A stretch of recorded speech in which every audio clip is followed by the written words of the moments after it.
भोजन की रासायनिक अभिक्रिया है। तो हमने आपको यहाँ पर ऊपर दिखाया नोट करके, जैसे यहाँ पर नोट किए हैं तरह की ऐसे परिवर्तन जिसमें नए गुणों वाले पदार्थ का निर्माण होता है, उन्हें हम क्या कहते हैं? रासायनिक अभिक्रिया। यानी परिवर्तन पर डिपेंड करता है कि अभिक्रिया होगी, रासायनिक अभिक्रिया होगी कि नहीं। जैसे आप लकड़ी को लिए और उसको जलाते हैं, लकड़ी जल के क्या हो जाता है? राख हो जाता है। जब राख हुआ तो उसमें परिवर्तन हो गया, यानी लकड़ी का उसमें ताकत थी, जल गया तो राख हो गया, कार्बन हो गया। तो क्या एक रासायनिक क्या हो गया? अभिक्रिया। अब देखो रासायनिक अभिक्रिया उसमें उदाहरण यहाँ पर हम लोग किया है, जैसे भोजन का पाचन, भोजन का पाचन, यानी बहुत लोग बहुत ज्यादा भोजन करते हैं या कम ही भोजन करते हैं, तो उनके पेट में जाता है तो पचने का काम करता है। पुनः बाद में 1-2 घंटे के बाद भूख लग जाती है, पुनः भोजन करते हैं, तो भोजन हुआ क्या? यानी पच गया, उसमें परिवर्तन हो गया। जो अशुद्धियां है वो मल द्वार के माध्यम से बाहर हो जाएंगे, और जो उसमें यानी पोषक तत्व थे वो हमारा शरीर उसको ऑब्जर्व कर लेगा। ठीक है, तो ये प्रक्रिया पाचन होता है। तो भोजन का पाचन जो है ये भी क्या है? रासायनिक अभिक्रिया का एक उदाहरण है। श्वसन, जैसे हम सांस लेते हैं और पुनः बाहर सांस छोड़ते हैं, तो जैसे हम सांस लेते हैं तो हम ऑक्सीजन उसमें से लेने का काम करते हैं, और वही जब बाहर निकलता है तो कार्बन डाइऑक्साइड बन के बाहर निकलता है। तो यह जो अभिक्रिया हुआ, यानी परिवर्तन जिसमें भी हुआ, यही परिवर्तन क्या है? रासायनिक अभिक्रिया है। पुनः लोहे पर जंग लग जाना, लोहा आप रखे हो और उसमें जंग लग गया, मतलब मूर्छा पकड़ लेता, तो धीरे धीरे टूट कर लोहा समाप्त हो जाता है, खत्म जाता है।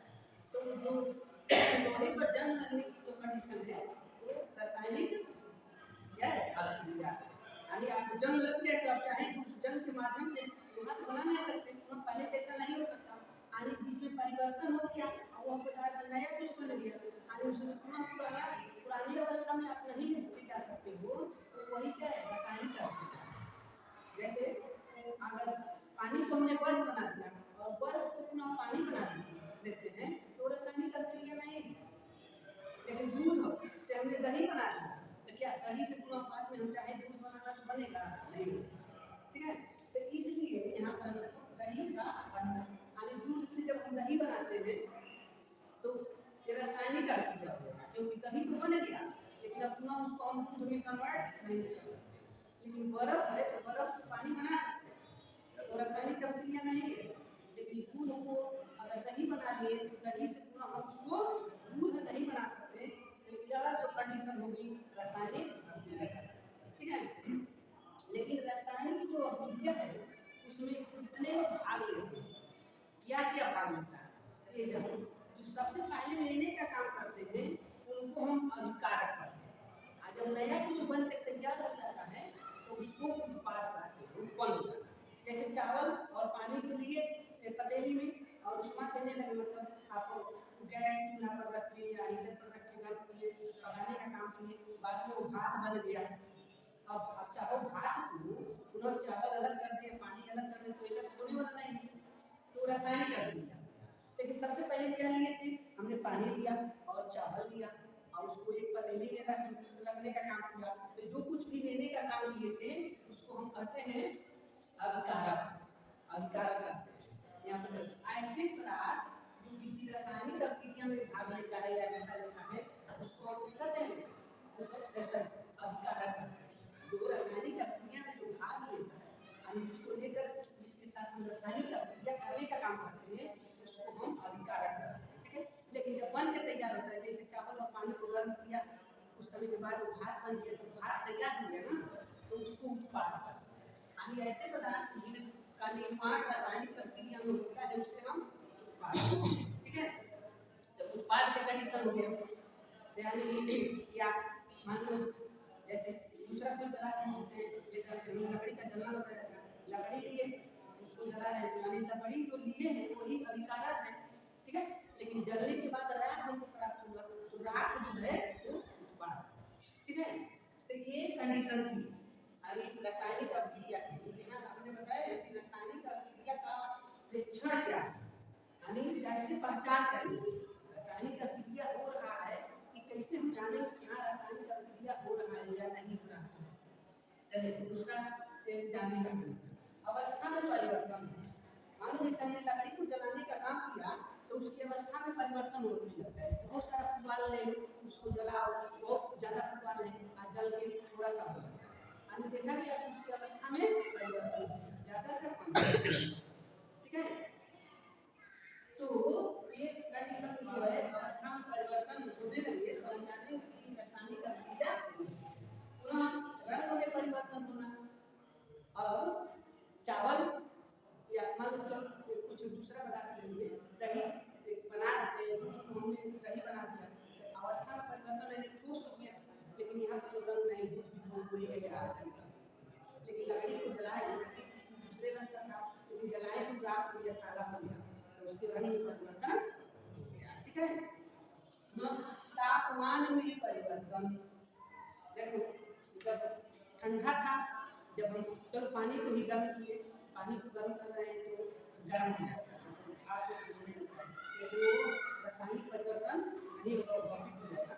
लेकिन लकड़ी को जब हमने जलाया, आग बन गया, कोयले को जलाएं तो बहुत ज़्यादा उसका निकलता है, तो उसमें तापमान परिवर्तन होता है कि नहीं होता है। लकड़ी राख कब बनेगा, जब हम उसको उसके तापमान में परिवर्तन करें। मान लकड़ी वैसे रखे हो कई साल रहेगा, पड़ा रहेगा, सड़ जाएगा, ठीक है, लेकिन तापमान उसका गर्म नहीं, लेकिन गर्म किए जलाए तो गर्म होगा, तापमान परिवर्तन हुआ ना, तब वो दूसरे रूप में कन्वर्ट हुआ। तो तापमान में परिवर्तन भी गैस का उत्सर्जन, बहुत ऐसे पदार्थ हैं जिसको हम जलाते हैं तो अलग विषैला गैस भी देता है, कोई सुगंधित गैस भी देता है, गैस यानी गैस में परिवर्तन हो जाता है, अलग अलग प्रकार की गैस देना। तो ये यानी रासायनिक अभिक्रिया के परीक्षण यानी पहचान था, इस तरीके से आप उसको पहचानने का काम कर सकते हैं। उसके बाद अब देखो रासायनिक परिवर्तन को प्रदर्शित करना, रासायनिक परिवर्तन अगर हो रहा है तो किसी को बताना चाहते हैं देखो जो परिवर्तन हुआ है, लिख कर बताना चाहते हैं या समझाना चाहते हैं तो कैसे बताएंगे, उसको कैसे प्रदर्शित करेंगे। तो दो शब्द का संकरण बनाते हैं और रासायनिक संकरण।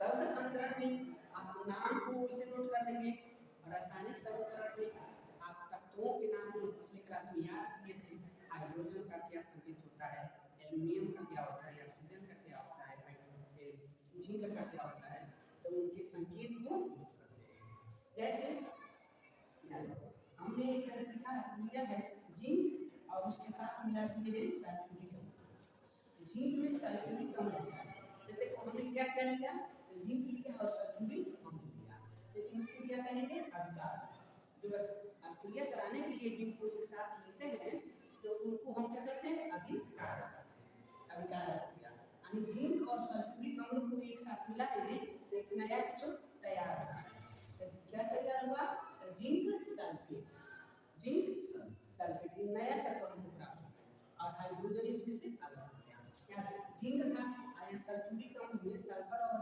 हाइड्रोजन है, इसमें से सल्फर इनके साथ जुड़ गया तो जिंक सल्फेट हो जाते हैं, हाइड्रोजन इसमें से निकल जाता है बाहर हो गया, तो यहाँ इधर तीन के पहले का जो पार्ट है इसको अभिकारक कहते हैं और तीन के बाद का जो पार्ट है इनको उत्पाद कहते हैं, तो इसको हम शब्द संकरण करते हैं।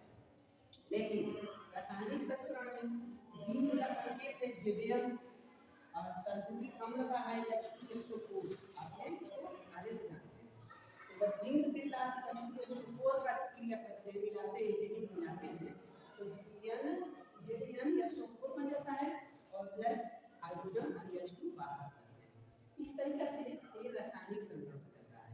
तो ये सब कंडीशन आप रासायनिक अभिक्रिया और संकरण में हम लोग इस चैप्टर में पढ़ने वाले हैं, ठीक है। अगर ये वीडियो आपको अच्छा लगे तो लाइक